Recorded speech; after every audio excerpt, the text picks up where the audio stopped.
Olá, meus irmãos, graça e paz. Eu sou vosso irmão em Cristo, Gregório Louveira. Estou passando hoje nos grupos para deixar mais um comentário bíblico. Na Bíblia Católica, eu estou comentando o Eclesiástico.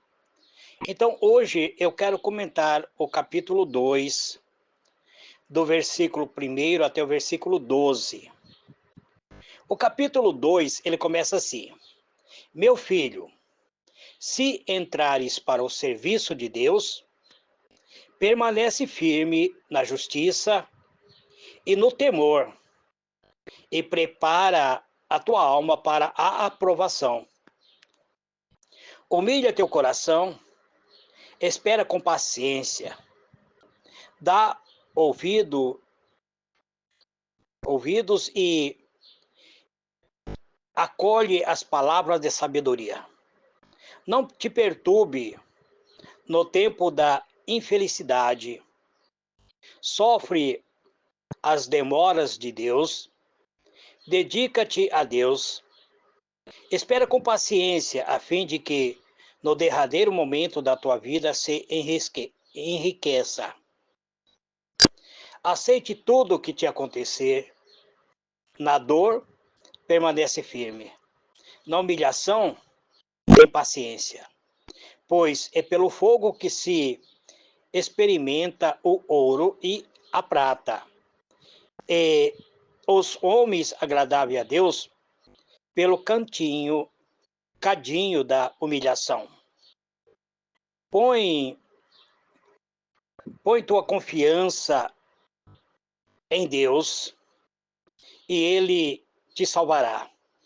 Orienta bem o teu caminho e espera nele. Conserva o temor dele até a velhice. Vós que temeis ao Senhor, esperai em sua misericórdia.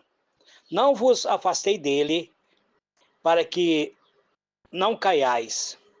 Vós que temeis ao Senhor, tende confiança nele, a fim de que não se desvaneça vossa recompensa. Vós que temeis o Senhor, esperai nele. Sua misericórdia vos será fonte de alegria. Vós que temeis o Senhor, amai-o, e o vosso coração se encherá de luz. Considerai, meus filhos, as gerações humanas. Sabei que nenhum daqueles que confiavam no Senhor foi confundido. Pois quem foi abandonado após ter perseverado em seu mandamento? Quem é aquele cuja oração foi desprezada? Muito bem, amados. Nós vemos que o capítulo 2, até o versículo 12, onde eu li, o escritor ele encerra com duas grandes interrogações. Então, eu quero comentar esses versículos, procurando apresentar versículo por versículo. O capítulo 2 do livro do Eclesiástico, ou Siriacida, como é conhecido, e também é chamado de Ben-Sirá. Ele traz um ensinamento profundo sobre a confiança em Deus no meio das provações. Então, o livro do Eclesiástico, em resumo, o autor ele começa uma exaltação àqueles que desejam servir a Deus. Ele alerta que, ao entrar no serviço do Senhor, a pessoa deve estar preparado para enfrentar as dificuldades, para enfrentar as lutas, inclusive para enfrentar o desprezo de outras pessoas. Porque a vida de fé é muitas vezes marcada por provações, marcada por tribulações, mas essas adversidades são a oportunidade para um crescimento espiritual. O versículo 1 diz: Filho, se entrares para o serviço de Deus, prepara a tua alma para a aprovação. Então nós vemos que quem quer servir a Deus, quem quer exercer o ministério cristão, ele deve estar preparado também para o momento da aprovação. Porque aqui o autor fala diretamente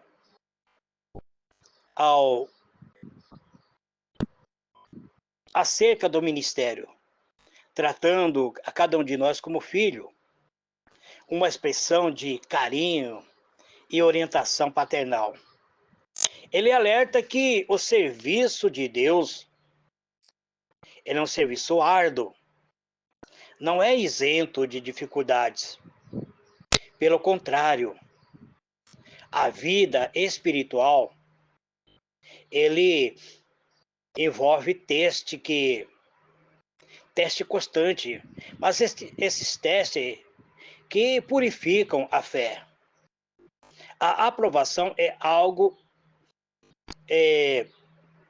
que nós devemos aguardar da parte de Deus, mas antes de sermos aprovados, nós passaremos pela provação.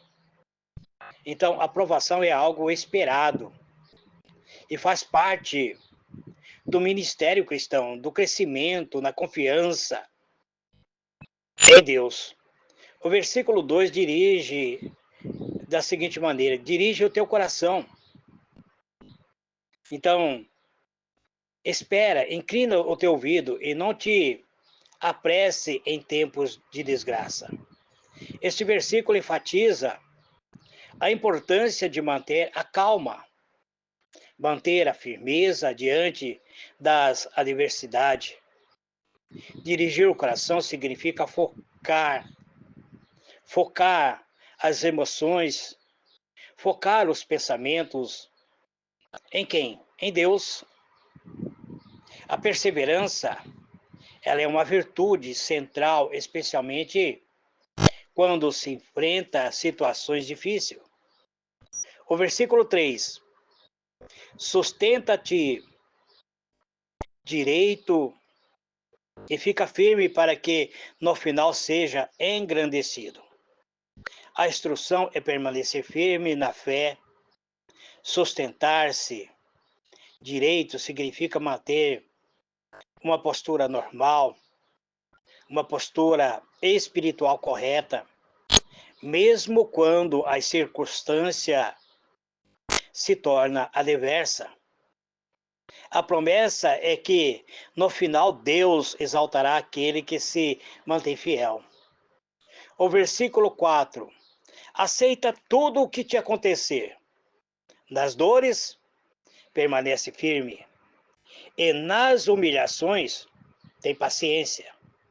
Então, o escritor, ele continua dando uma orientação para um bem-estar numa vida ministerial. Este é um chamado à aceitação, é um chamado a termos paciência. As provações são parte do plano de Deus, muitas vezes para moldar o nosso interior, para fortalecer o nosso caráter. A dor e a humilhação são vistas aqui como instrumento de crescimento espiritual. E a paciência é uma virtude que se desenvolve ao longo do tempo. Hoje eu sou uma pessoa mais paciente. Eu me recordo que até os meus 50 anos, eu era muito explosivo. Qualquer coisa eu partia para cima, eu não tinha paciência. Eu posso dizer que fui uma pessoa muito violenta, embora nunca matei ninguém, mas também nunca me retrocedi diante muitas vezes, de uma briga. Mas hoje eu sou uma pessoa paciente. Muitas vezes a minha esposa até diz: Gregório, você não vai falar nada. Eu falo, calma, com o tempo tudo vai aparecer. O versículo 5 diz, porque o ouro se prova no fogo, e os eleitos de Deus no candinho da humilhação. Aqui nós vemos uma metáfora. A metáfora do ouro sendo provado no fogo reflete a ideia de que o sofrimento e as provações purificam e fortalecem os servos de Deus. Assim como o fogo refina o ouro, Deus permite que aqueles que são seus escolhidos sejam testados para que possa emergir mais puro e forte. O versículo 6. Confia em Deus e Ele te salvará. Endireita os teus caminhos e espera nele. Aqui o texto reforça a confiança em Deus. Mesmo em meio às provações, a confiança no Senhor traz segurança e salvação. Endireitar os caminhos é um chamado a viver uma vida de retidão, uma vida moral, onde as pessoas não irão encontrar falha na tua vida, na tua moralidade, onde as pessoas irão olhar para você e não vai encontrar brecha em apontar teus erros. O versículo 7 diz, vós que temeis o Senhor, esperai sua misericórdia, e não vos afasteis para que não caiais. Esse versículo é um encorajamento àquele que tem reverência, que tem temor a Deus. A misericórdia de Deus é a base da esperança para aqueles que são fiéis. O texto exalta a permanecer firme e nos aproximarmos de Deus, pois afastar-se de Deus poderia levar à queda espiritual. No versículo 8 diz, vós que temeis o Senhor, confiai nele, e vossa recompensa não vos faltará. Então, o temor do Senhor é descrito como uma confiança absoluta em Deus, que sempre recompensa aquele que permanece firme e fiel. O versículo 9 diz, vós que temeis o Senhor, esperai nele, e a sua misericórdia vos encherá de alegria. A confiança em Deus é associada à alegria que virá como resultado da misericórdia divina. O texto promete que aquele que espera no Senhor serão preenchido de alegria, que é o fruto da sua bondade. O versículo 10 diz, considerai as gerações passadas, e vede, quem confiou no Senhor e ficou decepcionado? É uma interrogação. Quem perseverou no temor do Senhor e foi abandonado? E outra interrogação. Então, este versículo convida a cada um de nós a olharmos para a história que está relatada na palavra de Deus, porque ele deixa bem claro, quando diz que o autor, ele exalta o justo a confiar no Senhor, né?